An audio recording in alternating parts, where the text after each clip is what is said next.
Good afternoon and welcome to the LSU Sports Insider podcast. I'm Zach Ewing with Koki Riley. Today is Monday, September the 23rd. We're wrapping up LSU's victory against UCLA, talking about Harold Perkins' injury and much more on this show. And Koki, it's just me and you today. We got some people talking to the one and only Kim Mulkey out there today on our LSU beat team, and so it's just the two of us. We miss Kim. Yeah, a Kim Mulkey press conference. That's never an exciting time. So I would it's say very dull. Not a lot going on during those press conferences. She never says anything interesting. In all seriousness, college basketball right around the corner. Believe it or not, seems too early. It's not even October yet, but we will, of course, cover that when the time comes. But right now, we're kind of in all football mode here on the LSU Sports Insider. The show is brought to you by Waste Pro. Tiger fans, if you're planning a tailgate or event, keep your guests comfortable with portable toilets from Waste Pro. Call 225-744-6400 and mention the LSU Sports Insider for a special offer. So, Koki, today's show, we'll recap UCLA, but a lot of it's going to be about Harold Perkins and the unfortunate, devastating news LSU got last night. Wilson Alexander helped break that story that Harold Perkins is going to be out for the season, a knee injury that includes a torn ACL, maybe some other stuff. And it's unfortunate that this is just the reality LSU faces now. Yeah, the third season-ending injury to a potential contributor or a major contributor, however you want to sort of describe it, and I'd say this is pretty easily the biggest one yet. So we're really going to sort of dive into how they're going to try to piece this together without their best playmaker on defense. Today's show is also brought to you by the Baton Rouge Clinic, your trusted healthcare provider in the heart of Baton Rouge. Whether you're in need of primary care, specialist services, or urgent care, the Baton Rouge Clinic has you covered with a team of dedicated and experienced professionals. Visit BatonRougeClinic.com to learn more or schedule your appointment today. The Baton Rouge Clinic, caring for generations. All right, we're going to take a quick break. Be back in 60 seconds with our show after this. Fellas, it's clear why Caesars brought us together. This is the ultimate quarterback roundtable. I think I know why we're here. What?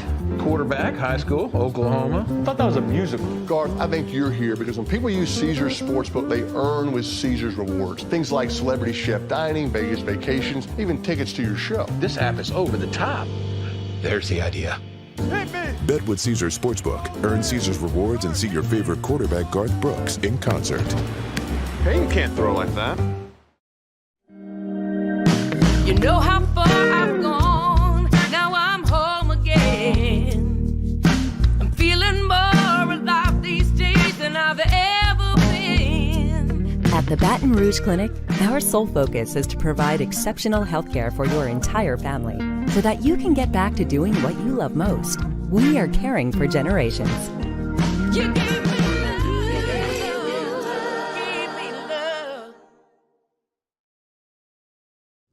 All right, LSU Sports Insider podcast for Monday, September 23rd. Zach Ewing with Koki Riley.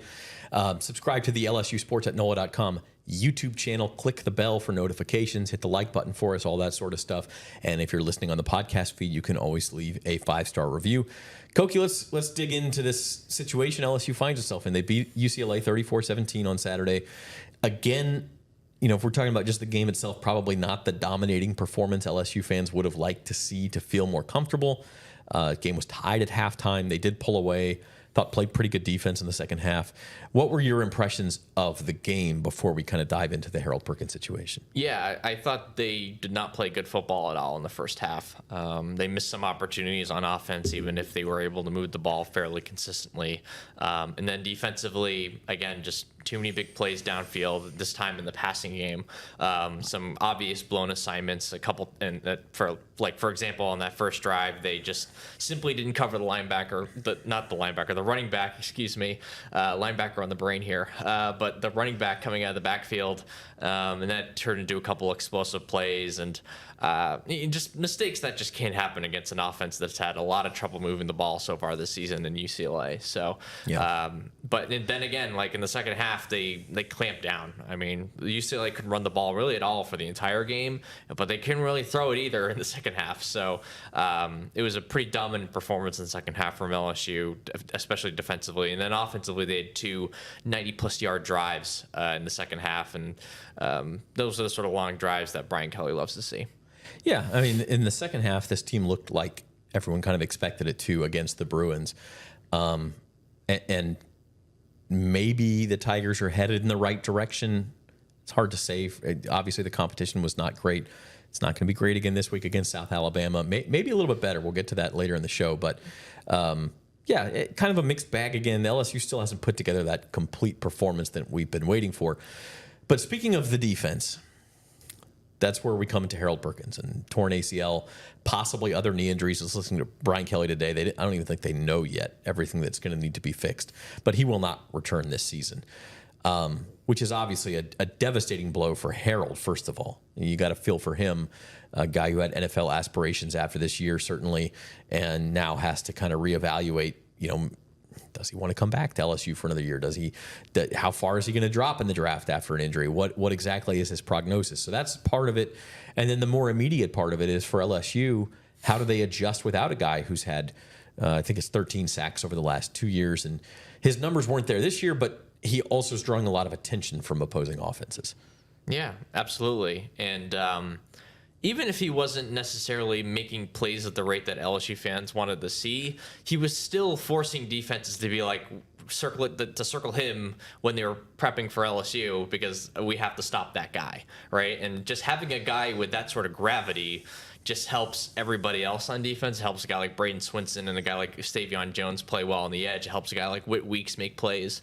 But now when you don't have that, it makes life a little bit harder for everybody else, at least in theory. We don't really know yet. Maybe they're able to step up in his absence and do some different things schematically without Perkins involved. But again, we don't know because we haven't seen this defense without him in a prominent role in 2 years. So again, this is a very big hole that they need to fill, but they do have a couple of different options as to how they can fill it, at least schematically. Let's dig into that. I think BK actually talked about that today. If they decide to go 3 linebackers, they have one plan. They also have another plan where maybe they only keep 2 linebackers on the field. What are their plans as far as personnel to kind of fill this hole and shift people around? Yeah, if they stick with the 3 linebacker set, the 4-3 defense that they've been running more consistently as of late, you're looking at West Weeks filling into the starting lineup and playing that Mike linebacker role in the middle, and then having Greg Penn and Whit Weeks start beside him, and then have Devon Keys, who hasn't played a single defensive snap this year, activate him into the rotation, and he's kind of your 4th linebacker who would rotate in occasionally. That's if they stick with 3, or if that's 3 linebackers becomes their base defense. But if they go back to the 4-2-5 and the 5th defensive back is more of a star who plays closer to the line of scrimmage, that's the position that Major Burns played the first couple of games of the season. If they do that, then Burns would go back to that star position. They would have Penn and Weeks start, Whit Weeks start, and then West Weeks would rotate in, and backing up Burns at that star spot would be Kylan Jackson. So they have a couple different options they can go to after this, but they also don't have the linebacker who can also play really well in space, and that was Harold Perkins, right? Well, Perkins was such a good athlete, and Brian Kelly said this today, where he could credibly defend a wide receiver or a tight end or like a speedy tight end in space as a linebacker while also do linebacker duties. Like, that was a very unique thing that they had, and they don't have anyone on the roster who can do that because, I mean, how many teams in college football or even the NFL have a player who has that sort of skill set. So without him, now they have to sort of feel that in the aggregate, the Moneyball way, I guess. Yeah, it's he's kind of a unicorn, and LSU's going to miss him for sure. And you mentioned it, like, fans want to see the sacks every week and the tackles for loss and the picks. And he didn't have really, I think he had 1.5 tackles for loss this year. Yeah, didn't have a no sack. sacks. Last year he only had the 5.5 sacks after having 7.5 as a freshman. We all remember the game at Arkansas in the rain, the low-scoring game where he just dominated that game. Remember the interception at Missouri last year that kind of turned that game around. I mean, this guy made some big plays in his career. And opposing offenses learned to game plan around him, saying, okay, well, if Harold Perkins is going to do this, that, and the other, then we need to make sure that we know where he's at all times and how to scheme away from him, et cetera, et cetera. And so, of course, your numbers are going to go down.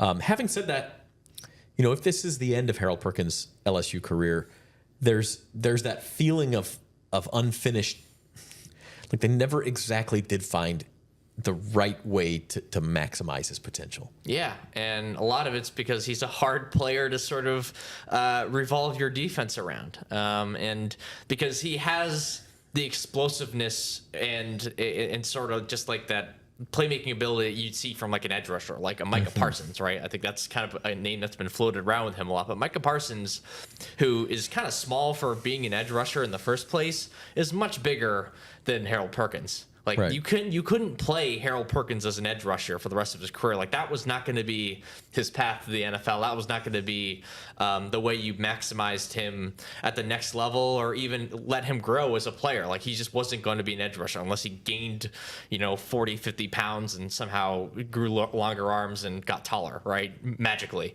That just wasn't going to happen. So you kind of had to develop him as a middle linebacker or sort of that star nickel role, which is what he played last season. And that's just a very mental position. That takes a lot of reps. That takes a lot of you have to know everything that's going on, not just with the defense, but also with the offense as well. And not only know what's happening, be able to react in a snap, right? Because again, it's such a reaction-based position and such a quick-thinking position that was enough of a hurdle for him. And then also the fact that he's not the biggest middle linebacker either, so there's also the potential of him getting swathed up in the interior running game a little bit, which is kind of what happened last year against Florida State in that opener, and which is one of the main reasons why they moved him out to that sort of that star nickel spot in the first place. So again, I don't want to say it's a total mystery as to why he never quite lived up to the potential that we saw that first year, because everything I just said it's at least some ideas, evidence, I guess, as to why maybe it didn't totally pan out. But there's going to be some mystery to this as well. Like we don't know exactly what happened here, and unfortunately, maybe he could have really broken out during SEC play, but we'll never know now because of this injury. Yeah, and look, we don't know for sure that this is the end of his LSU career that's for sure. Because of the injury. Like he is not going to be healthy for the NFL Combine.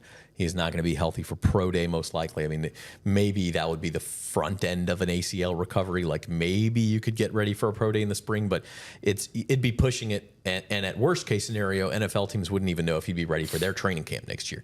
So, there's a decent possibility that this is not the end of his story at LSU. Yeah, there's a chance. He was getting first round buzz before this injury. And given how explosive a mover he is, I could see some NFL team being like, I don't care that he's hurt. We're gonna roll the dice on this early in the second round. Right. Depends, and especially if a team has extra picks, for example. I'm not quite sure who actually has extra picks this season. Yeah, who has holes on defense, but we're not at that point of the year. That's why it's not on top of my head. But anyway,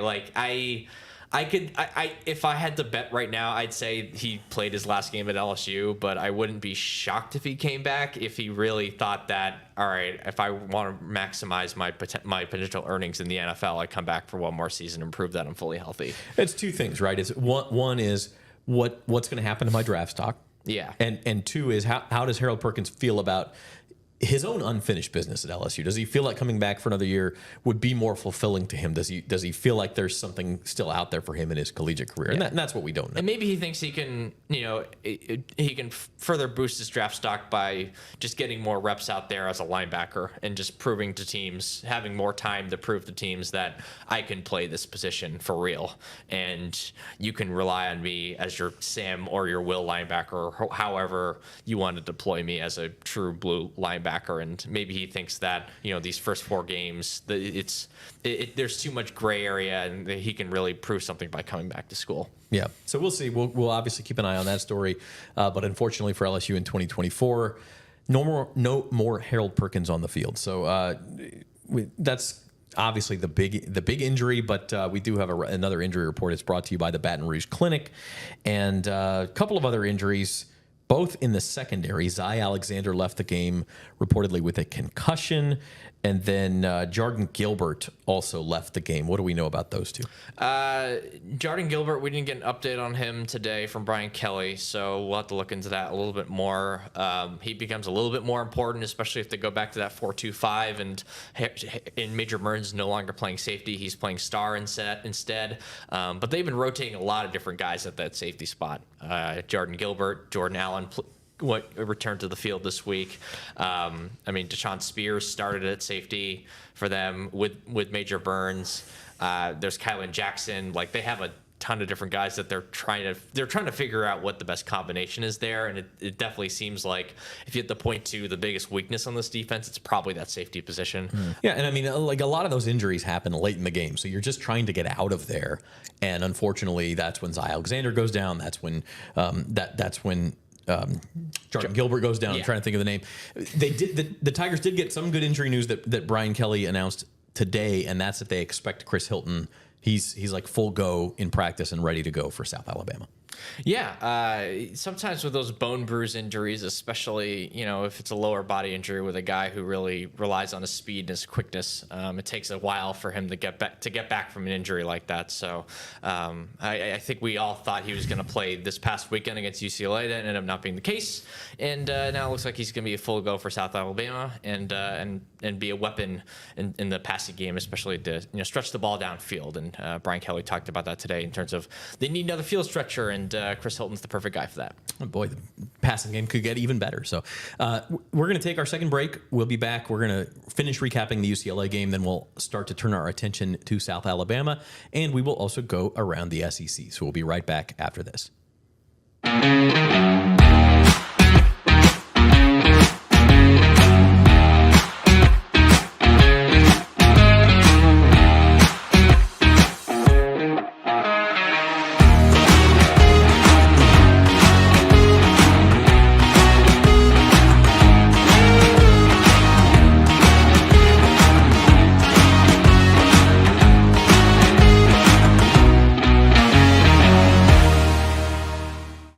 Since 1988, Classic Industrial Services, Inc. has led the industry in specialty contracting.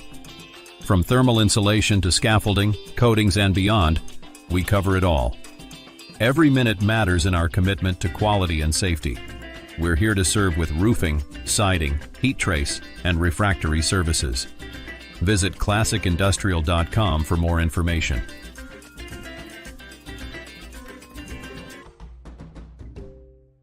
All right, welcome back to the LSU Sports Insider. Zach Ewing and Koki Riley with you. Make sure you hit that thumbs up button, subscribe to the YouTube channel, leave a 5-star review on Apple Podcasts or Spotify. We appreciate all of you.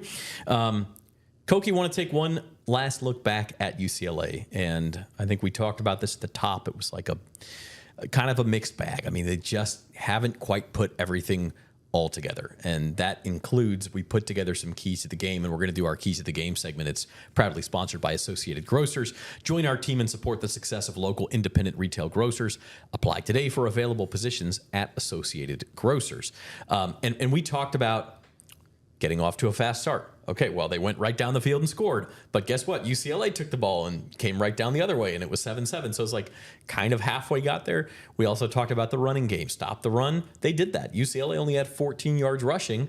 But we also talked about LSU running the ball, and they weren't all that effective either. So just kind of one of those, they're making some progress. And I know we were talking off air, you said especially in run defense, they're making some progress. Yeah, I mean, the run defense was excellent in this game. I mean, it gave up 21 rushing yards. You'd say, oh, well, it was against UCLA. Of course that's going to happen. Well, that hasn't been the case to start the season. And that's real progress that they've shown at that side of the ball, at least defensively. And when you're facing a team like UCLA, that's what you should be doing. You should be having games when you're facing an inferior opponent when you're only giving up 21 rushing yards for the whole game. And so that's definitely progress there. And then on the flip side, though, the mysteries continue with this team's rushing attack. The lack of consistency there, the lack of like a true blue number one guy.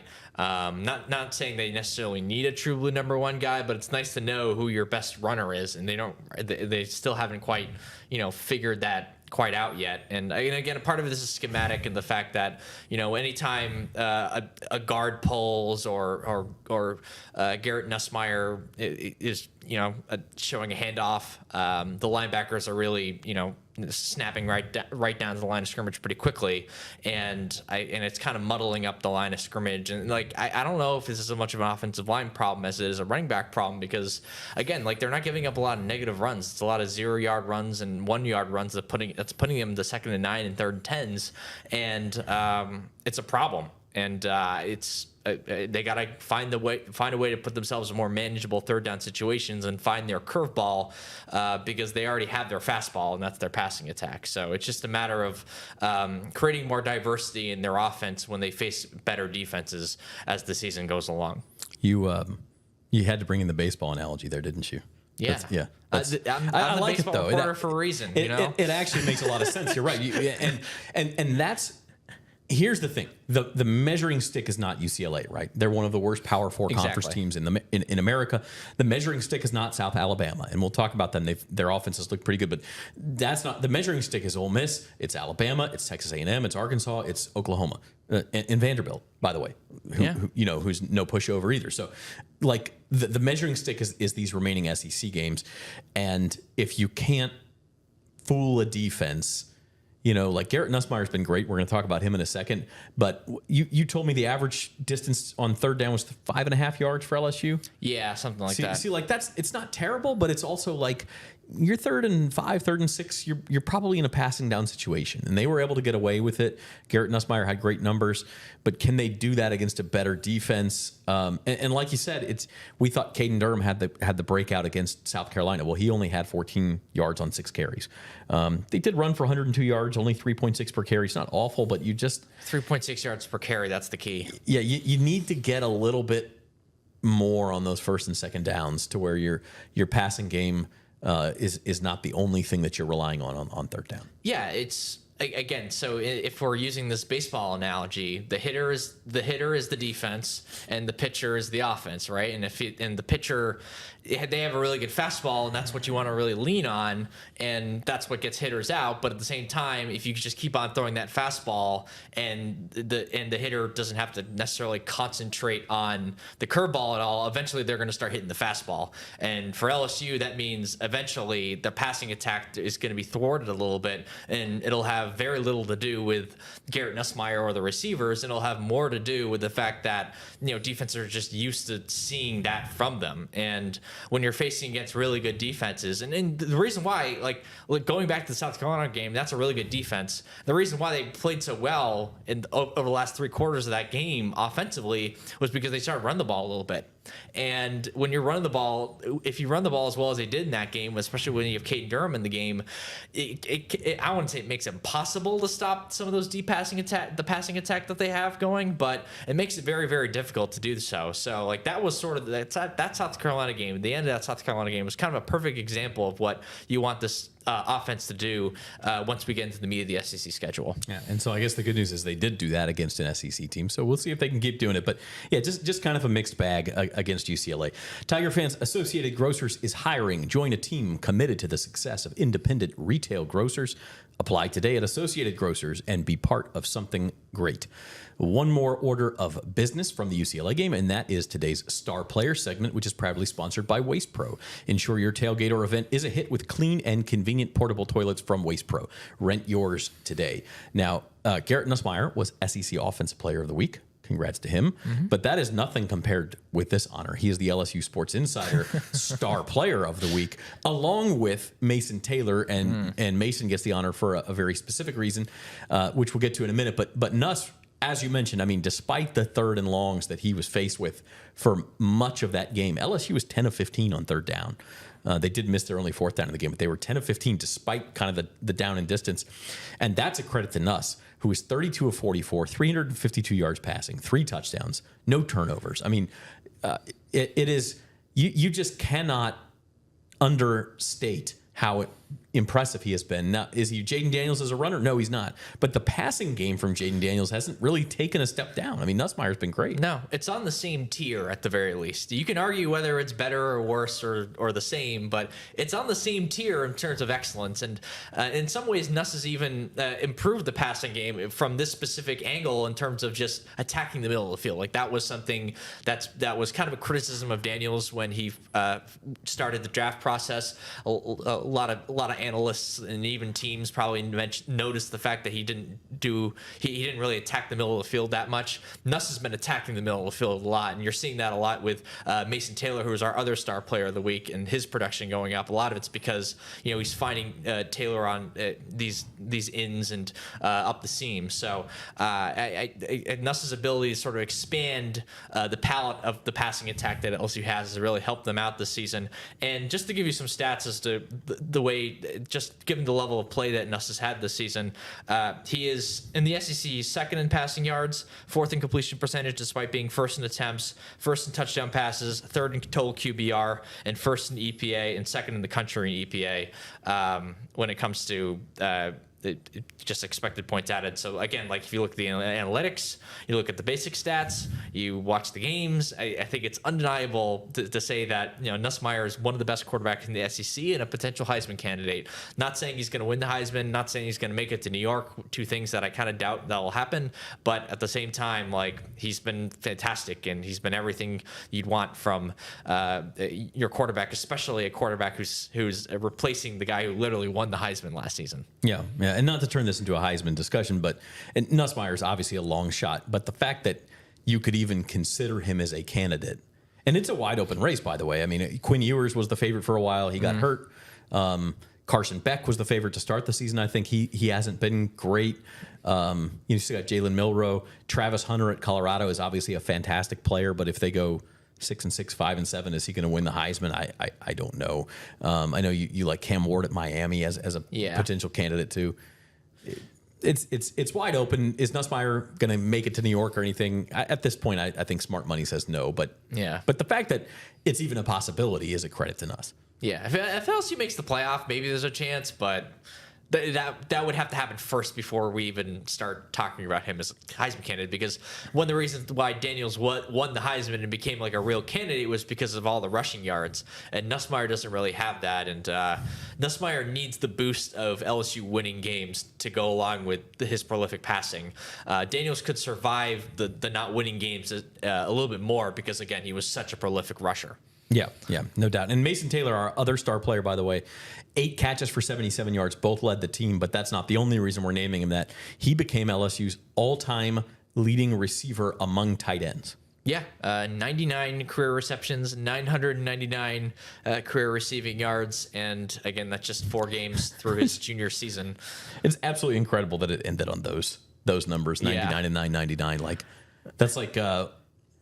just make sure you go get one more catch for at least one more yard in the next game, so that you don't 1 yard. You don't need to be ending on those career numbers. So, by the way, the Cam Ward is the favorite for the Heisman Trophy, followed closely by Jackson Dart at Ole Miss, who we didn't mention. Yeah, he's been amazing too. Yeah, Jalen Milroe, at Alabama, and then Nico Iamaleava at Tennessee is the next favorite. So all SEC players, except for Cam Ward. The next 3 SEC players. So it's interesting. Nussmeier's a long shot, but he is having a good season. So speaking of betting odds and all of that, we're going to do our sports betting segment.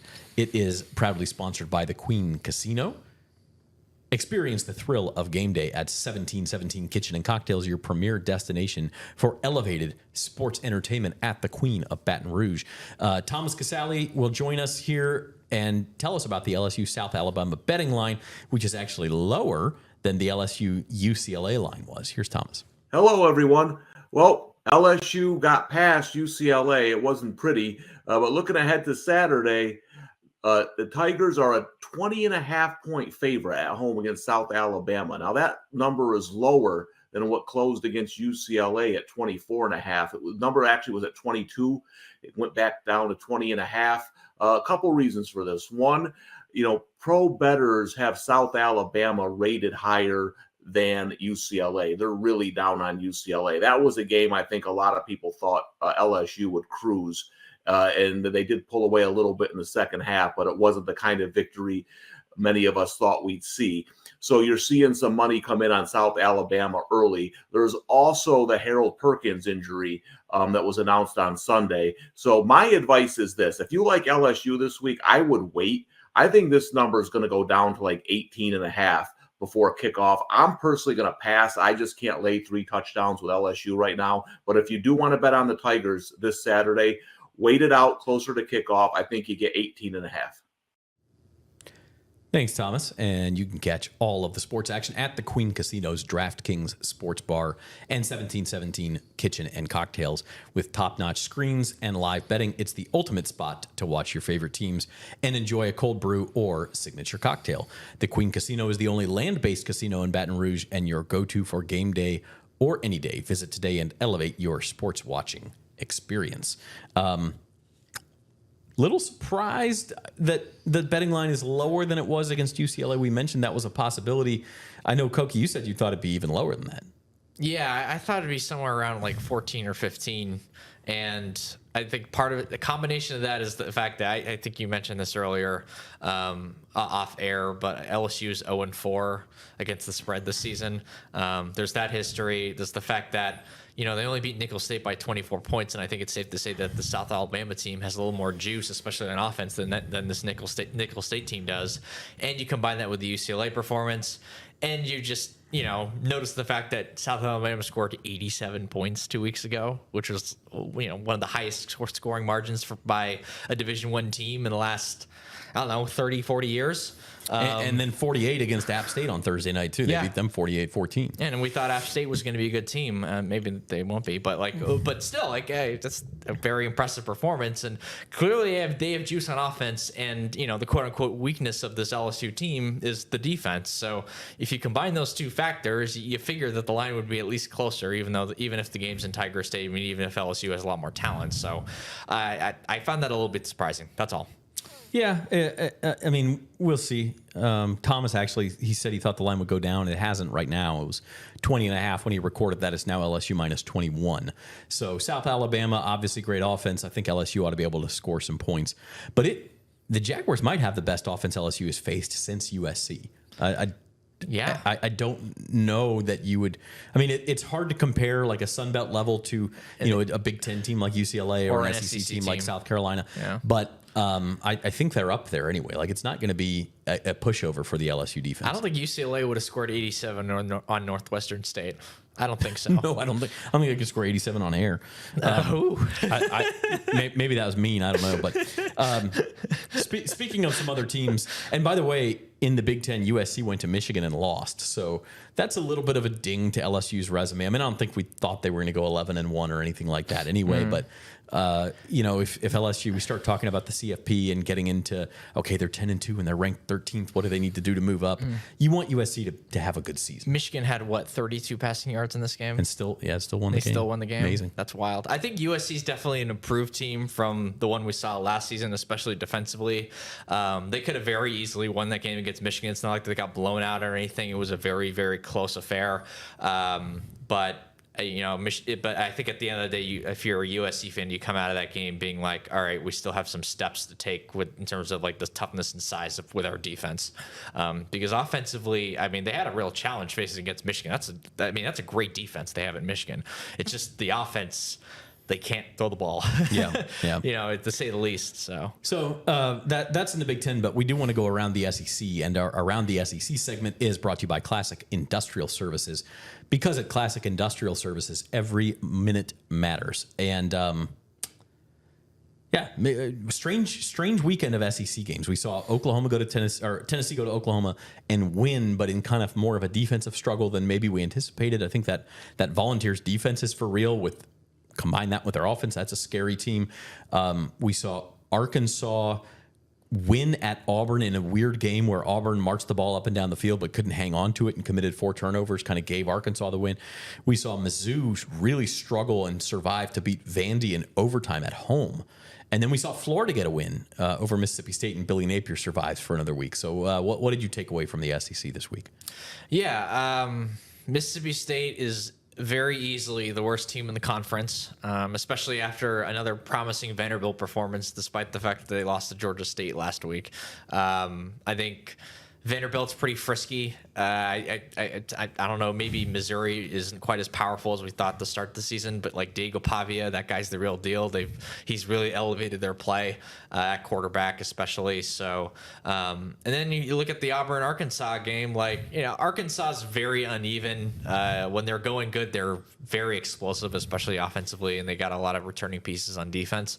It's just when it comes to Auburn, like that's a talented team, but they have no quarterback. Like and I don't know how they're going to fix that. So it's they definitely got questions on that offense for Auburn. So and then obviously like with the Tennessee-Oklahoma game, Tennessee's the real deal. I mean, they were up 22-3, I think late third, early fourth in that game. So they dominated more than the 25-15 score would suggest. So Tennessee's the real deal. Like they're going to be a real contender. I think I think they got a really good shot at making the playoff, obviously, and then maybe even winning a game or two outside of that. So like Iamaleava has been really good for them, but the thing that's really like sticking out to me is the running game and especially the defense. Their defense has been for real to start the season. They got real dudes on that side of the ball. And Oklahoma has a lot of problems on offense, but I think when you just watch Tennessee play defense, it's pretty obvious that they're a much improved unit. Yeah, I think for many years people thought what would happen if a Josh Heupel team ever got a good defense, and we may be finding out. Tennessee seems very good. So that's around the SEC. Of course, we got Georgia, Alabama next week. We have Oklahoma at Auburn next week, and then we have Mississippi State at Texas.